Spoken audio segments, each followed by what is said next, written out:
রাজ্যের স্বাস্থ্য ব্যবস্থার একেবারে তথৈবচ অবস্থা, আর সেখানেই বারবার রাজ্যের শাসক দলের ভূমিকা নিয়ে প্রশ্ন ওঠে। আর এর মাঝে বীরভূমের পাড়ুইতে শাসক দলের অন্দরের কোন্দল একেবারে চরমে। প্রাক্তন আর বর্তমান বুথ সভাপতির দ্বন্দ্ব চরমে। বুথ সভাপতি শেখ আকবরকে বেধড়ক মারধর করা হয়। অভিযোগের তীর প্রাক্তন বুথ সভাপতির দিকে।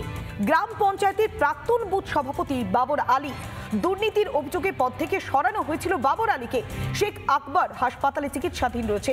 এই ঘটনায় এফআইআর দায়ের করা হয়েছে থানাতে।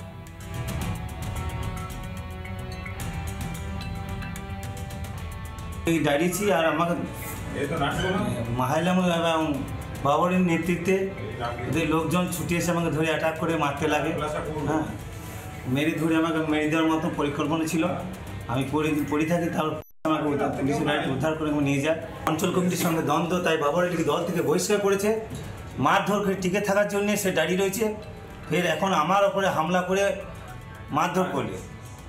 বড়বাবু ছিল, আমি ছিলাম, অঞ্চল সভাপতি ছিল, আরও অনেকেই ছিল আমাদের অঞ্চল কমিটির। সেক্ষেত্রে আমি শুনতে পেলাম ওইখান থেকে বড়বাবু মারফতে যে এই ব্যাপারে ছাত্র অশান্তি। আমি দেন ইন্ডিয়ার ছাত্র ছেলেকে ফোন করি। ফোন করার পর বড়বাবু তো আমার তো ছুটে আসে। ছুটে আসার পর তখন দেখলাম না, যে আমার যখন চুকে গেছে সব কিছু। হ্যাঁ, আর আমি যদি হামলা করবো তাহলে আমার নামে এফআইআর হতো। এফআইআর তো আমার নাম দেয়নি, দিতে পারেনি। আমি ছিলাম না, আমার নাম দেয়নি। বুথ সভাপতি আজ হয়নি, বুথ সভাপতি করেছে ওকে আজ থেকে 1 বছর কাছাকাছি, 8 থেকে 9 মাস আগে করেছে। হ্যাঁ, কিন্তু এই যে মিনিকেটটা এসেছিল, মিনিকেটটা ও কাউকে না বলে, গ্রাম বুথ কমিটি 22টা সদস্য আছে, কাউকে না ডেকে ও নিজের বাড়িতে বিলি করছিল বলে গ্রামের ছেলেদের রাগ এবং আক্ষেপ, যার জন্য গ্রামের ছেলেরাই ওকে ওই চর্থাপন হতে দিয়েছে এই পর্যন্ত। ঠিক তৃণমূলেরও প্রতিদিন কোথাও না কোথাও বিভিন্ন ইস্যুতে গোষ্ঠীদ্বন্দ্ব হবে। এই যে ৭০-এর যে ঘটনা ঘটেছে বীরভূমে, যে প্রাক্তন তৃণমূল সভাপতির সঙ্গে বর্তমান সভাপতির মারপিট, এগুলো কোনো ব্যাপারই না। ওদের মারপিট না করলে ওদের হজম হয় না।